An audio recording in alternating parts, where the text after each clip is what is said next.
binjiye muri banki bifubitse ahantu hose batagaragara mu maso, nta n'ikindi gice cy'umubiri na kimwe kigaragara keretse nyine amaso yo kurebesha.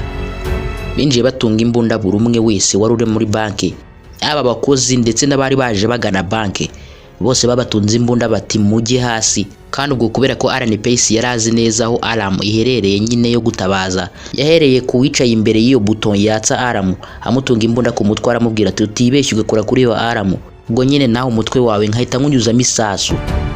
Barabafashe bose babashyira mu kumba gato, barabahambira neza kugira ngo bakore ibintu byabo bitonze. Ubwo bari gucunganwa n'igihe kugira ngo abaza gupakurura amafaranga baze basanga bagiye, bigira muri vote bapakira amafaranga yose bashoboye maze bayashyira muri ya modoka bibye. Ni ibintu byabaye mu masegonda make cyane kuko nta mwanya nyine aba batandatu bari bafite wo gutakaza. Ubwo babanje kujya muri control room hafatirwa amashusho y'ibikorerwa muri banki byose, maze ya mashusho yose harimo na yabo barayangiza.